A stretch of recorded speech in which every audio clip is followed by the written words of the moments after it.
Now the main event. This is what the people wanted. This is what the people wanted to see. It is clean, old-fashioned hate week, ladies and gentlemen. And Georgia Tech are playing on Friday night, like I said at the opening, for the first time since 1994. That's actually coincidentally the last time Georgia played a Friday night game, period, or a Friday game, period, was that game on Black Friday versus Georgia Tech in 94.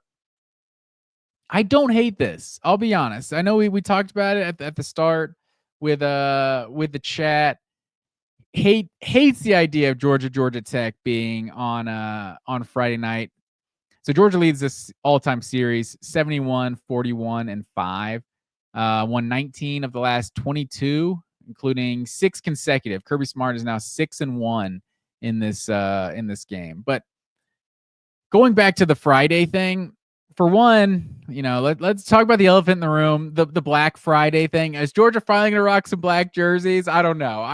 I gave you my official stance on the black jerseys a few weeks ago.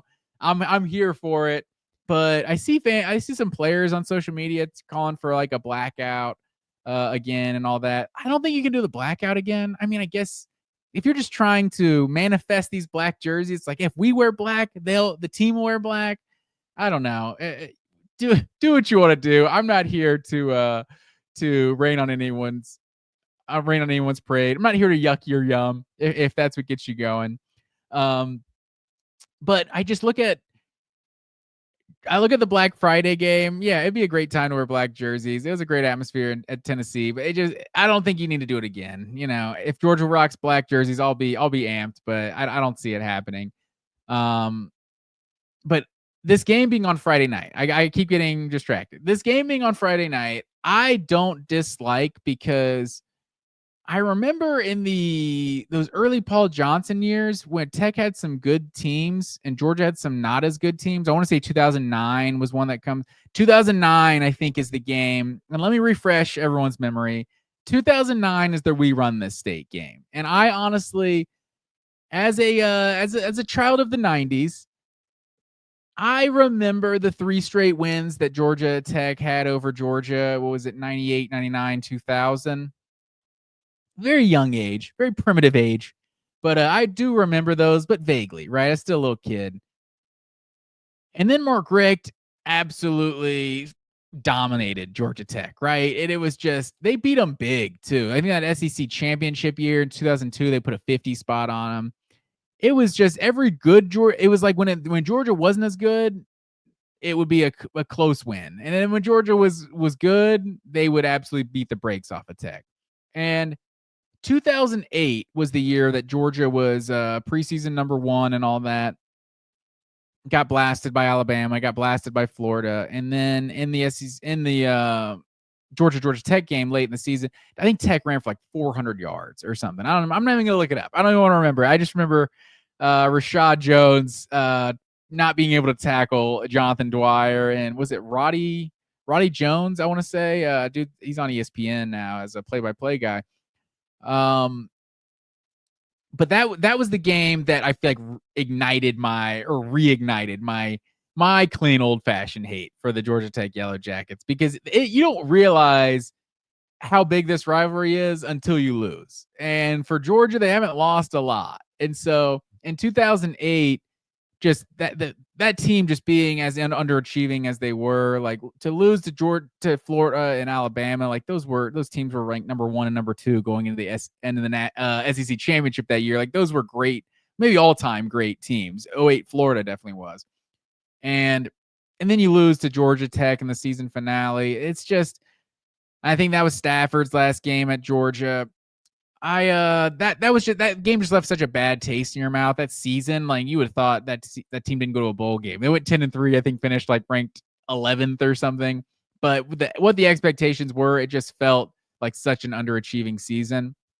And then 2009, you come back, and that's the game that We Run This State, where Caleb King and Washaun Ealey have the eye black. We run this state, and Tech was like top 10, won the ACC that year, and it was at Georgia Tech, and Georgia just came out and just, I want to say they ran the ball every single play of the opening possession, and then just Caleb King and Washaun Ely, the best game they ever had as Georgia Bulldogs. Like I still think of I still think of that All the Way Turned Up song. I'm not going to try to sing it and show how white I am here, but that when I hear that song, I think of that Georgia Tech game and Georgia just going nuts on the ground in that game.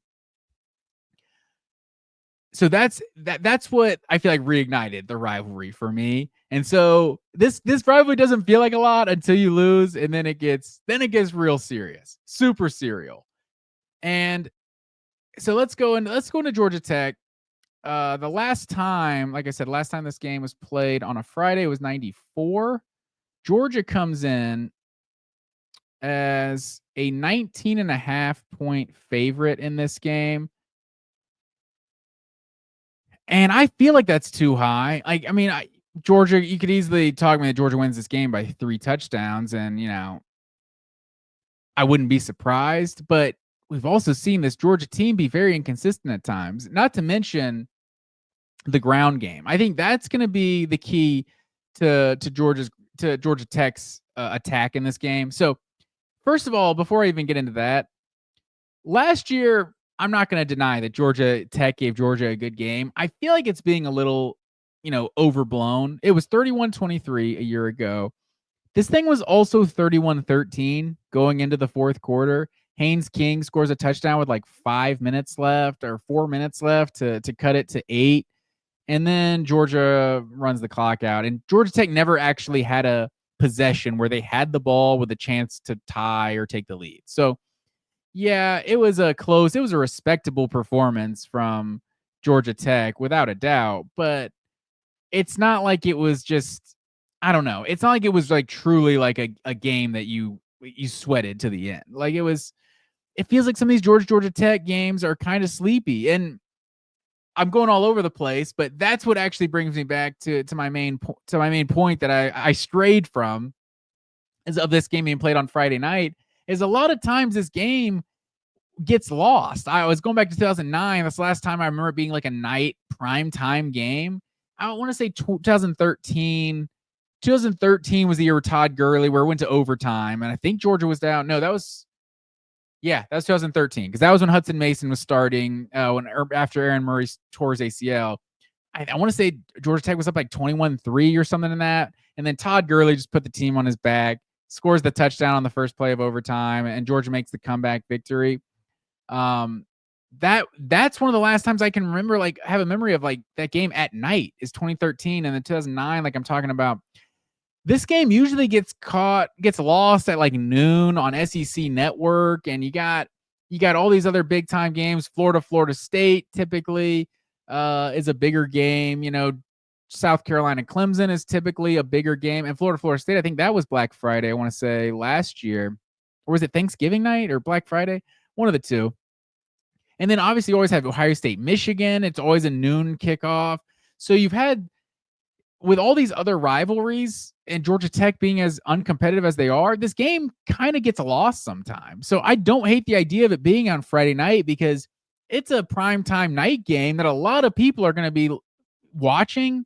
Whereas if this was a noon SEC Network game, it just wouldn't have the same juice. So it is weird to me, but the answer to the chat, to the first question of like, does anyone else hate Georgia Tech on Friday? I'll say it took some getting used to for me, but like as far as the idea, and I know there's a bunch of old heads that definitely don't like breaking the tradition, or maybe they like bringing the old tradition of, because they did play this on Thanksgiving and Black Friday a few times back in the day. But yeah, ultimately I think I like it. Get some more eyeballs on Georgia night game and all that, and then you just get to enjoy a full day of some football on Saturday. With your team, not really stressing about your team. So I'm here for it. Give Georgia an extra day to prepare for the SEC championship. Although I guess they won't know who they're playing until Texas A&M goes final. So, and also, I don't think we've given an A&M enough of a chance in that game. I think everyone's talking about Texas winning that game like it's a foregone conclusion. We've seen what it's like. Georgia fans firsthand have seen what it's like to go on the road this year. It is not easy to go on the road in college football, and especially in the SEC, and especially in a stadium that has over 100,000 people. And Kyle Field, those A&M fans have been waiting for this game. I would say they've been waiting for this game since November of 2012. As soon as Johnny Manziel and this Texas A&M team went off against Alabama, and it was like, oh, Texas A&M is good. As soon as that happened, these folks have been chomping at the bit to play the Texas Longhorns again. Because I'm sure there's been several years in the past decade or the past 12 years, however many years A&M has been in the SEC. There's been a bunch of years where they've been a better team than Texas and weren't able to prove it on the field. There's all kinds of inferiority complexes with these little brothers and some of these in-state rivalries. And Texas A&M is that little brother that's just as tall. I can relate to that as being the youngest of three that is the tallest. They might be the youngest, but they're really eager to prove how much better they are than Texas, or that they're at least on Texas's level. And going into College Station, especially for a Texas team that hasn't been impressive, I would say, in most of their games this year, that's not going to be an easy one. I don't know if you guys saw the meme out there this week that everyone in the SEC and UMass have played at least two teams with winning conference records in the SEC. Everyone except for Texas. Even UMass has played Missouri and Georgia with winning records in conference play. Texas has yet to play a second team with a winning record. So that win in College Station, it's not going to come easy. So we'll see what happens with that this Saturday. But let's get into Georgia Tech. Like I said, Friday night, 7:30 Eastern time. Georgia comes in as a 19.5 point favorite as of now on I was written live on Tuesday night. So Brent Key is a Georgia Tech guy, and so this is going to be Georgia Tech's Super Bowl. I think that term is thrown out a lot, like in a derogatory sense, but this is 100% Georgia Tech's Super Bowl, and they have a pretty good team this year. So, it's not a bad time. It's not a bad time to be getting this Super Bowl. They had the dramatic win over NC State last week. That thing was just crazy going down to the wire. Aaron Philo gets the 20-yard touchdown run at the end to take the lead in the final minute. I think that's my biggest thing watching Georgia Tech is this quarterback situation, this quarterback run game. So last week, Haynes King was 3 for 3 for 7 yards, and he also had 8 carries for 22 yards. The week before against Miami, I think he was like 6 for 6 or something like that. And Aaron Philo is the passing quarterback, and Haynes King is like the running quarterback. It's a really weird thing they're doing. Haynes King's also not 100% healthy, so I'm curious to see what they do here. Like, Philo is only completing 51% of his passes on the season, so it's not like this guy is like, balling out over here by any means, but he did look good against NC State, an NC State team that's, been one of the worst teams in the ACC this year. But I think Aaron Philo, take this for what it's worth. Pro Football Focus had him as the highest ranked quarterback in week 13. I think they also had Jackson Dart top 10, and he threw some awful interceptions against Florida. So take that for what it's worth. But Aaron Philo was really good. King has been just kind of that change of pace back, but the weird thing is how effective it's been. So the last 2 weeks, they ran for 119 yards against NC State and 271 against Georgia Tech, against Miami. So 390 rushing yards in the last 2 weeks.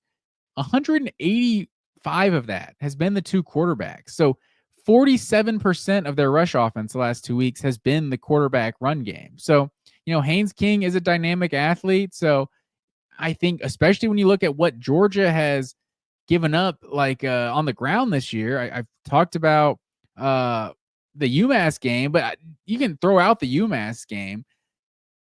8 of the 11 games this year, Georgia has allowed over 100 yards rushing. So, I mean, that is just unheard of in the Kirby Smart era. I think you got to go back to 2018. Well, no, 2023 and 2018 are the only years that Georgia has allowed over 100 yards rushing a game.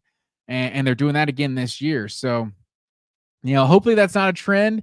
I think people are finding out, yeah, it's not that easy to replace Trayvon Walker and Jalen Carter and Jordan Davis and Devontae Wyatt and Nolan Smith and just some of those just absolute monsters they had on the defensive line and edge rushers. So, yeah, this defense has not been the impact defense, and they've been susceptible to the run, especially quarterback runs. But I don't know. It's with the way they're doing it in this dual quarterback system. I don't know that it's like these guys aren't Jalen Milroe, right? So I don't know. I don't think we have to worry about that. But I think with what Georgia's given up on the ground, it's definitely, cause for concern. Especially, I think Georgia's got a better defense than Miami. But what Georgia Tech did against Miami, and that wasn't just the quarterbacks. That was the other Jamal Haynes getting in on that one as well. I think he had over 100 yards in that game, if I'm not mistaken, over that upset win over Miami. So Jamal Haynes has 717 yards and 9 touchdowns on the year. So pretty solid season he's putting together. Georgia Tech ranks 12th in the ACC in scoring at 27.9 points per game, and it's actually only 23.7 once you include the games versus Power 4 competition. They are also 4th in the ACC in total defense and 6th in scoring defense. But one of the biggest things that stands out to me is that they are last in the ACC. They've gotten 15 sacks on the season, and they're second to last in the ACC in interceptions with 5 on the season. And if there's any just what am I trying to say? If there's just any common strategy for how to beat this Georgia Bulldogs team, it is to pressure the quarterback and it is to force turnovers. That's how Georgia lost to Alabama. That's how Georgia lost to Ole Miss. And they didn't even turn it over as much as Ole Miss. They just got dominated on the offensive line. Carson Beck wasn't just throwing that thing freely against Ole Miss like he has at other times this season. So the fact that Georgia Tech has not been a particularly good team at getting pressure on the quarterback or forcing turnovers, I think that's not a good formula for Georgia Tech getting an upset. And another thing, Aiden Burr, Georgia Tech's kicker, is 11 for 17 on kicks on the season, including 4 for 7 from 40 to 49 and 1 for 3 from 50 plus. So that is what, 5 of 10 from 40 plus on the season. That's another thing. Like, you can't be losing any points, right? If you're going to upset Georgia, all 3 facets of the game have to be good: offense, defense, and special teams.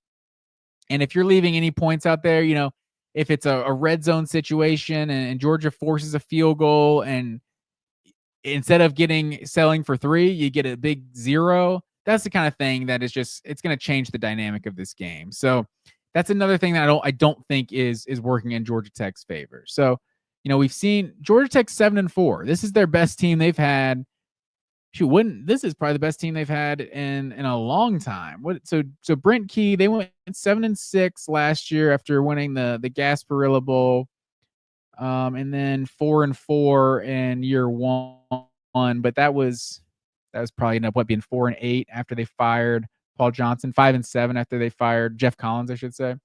So last time Georgia Tech won 7 games in the regular season, let me see here. You got to go back to 2018, Paul Johnson's last year, believe it or not. So that team went 7-5, lost in the Quick Lane Bowl. They went 8-4 in the regular season in 2016, won the Tax Slayer Bowl. So yeah, that's the year they played in the ACC. No, that was 2014. So 2016 Tax Slayer Bowl. That was the year they beat Georgia. So no coincidence that'll lead to an 8-win season. And then you go back to 2014 where they lost to Florida State in the ACC championship. Finished, what did they finish? 8th.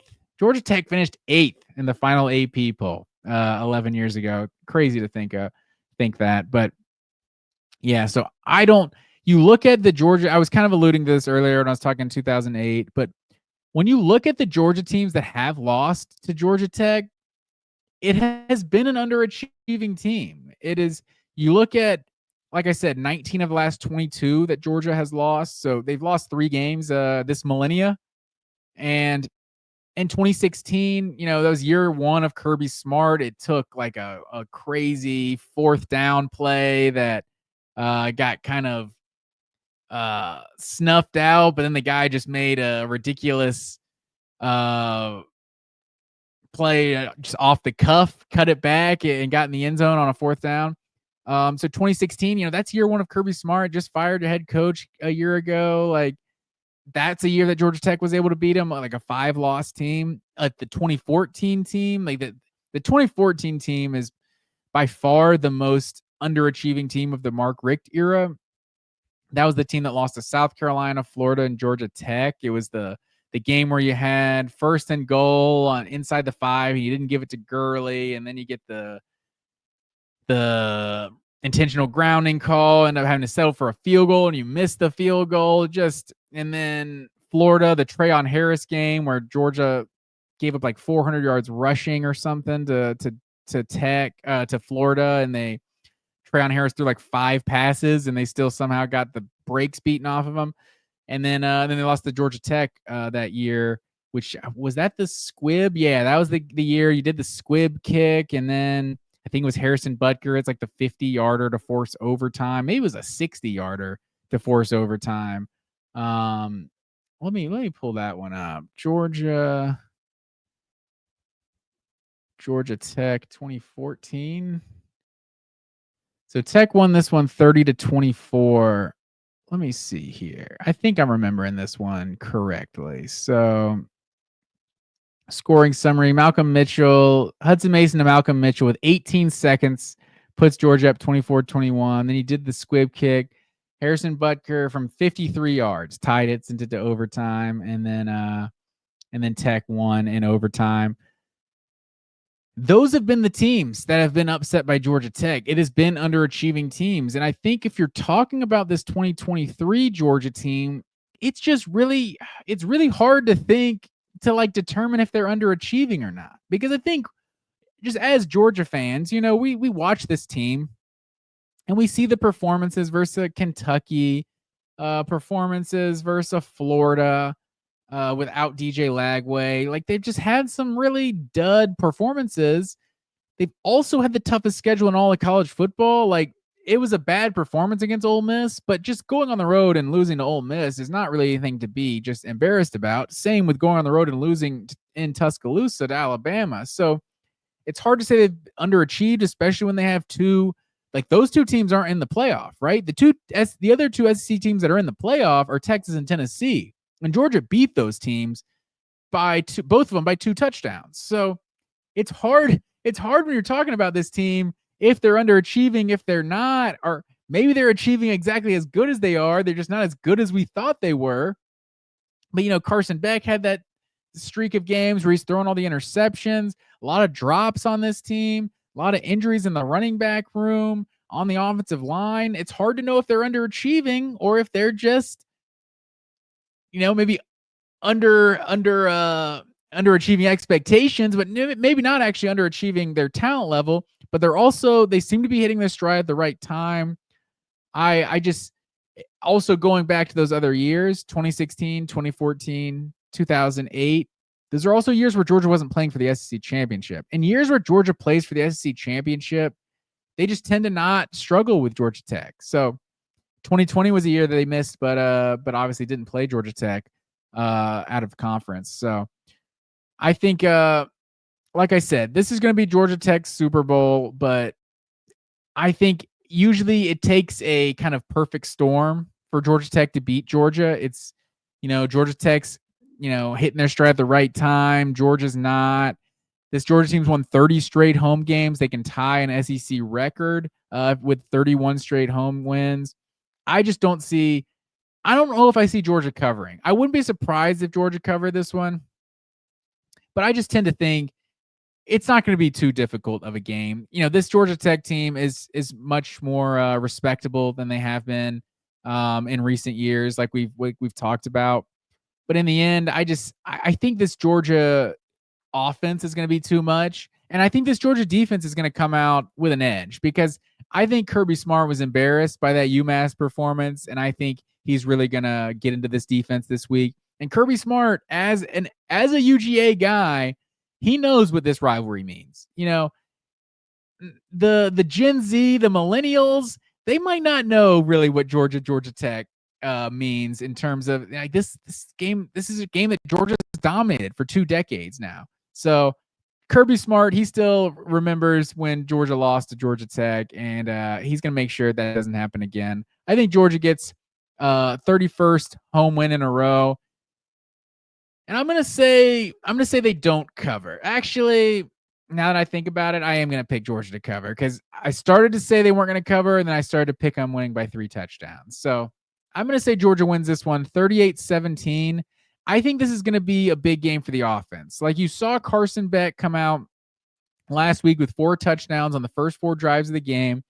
It was talked about like it was a slow start, but it was really just the defense started slow. Like the defense just didn't get UMass off the field.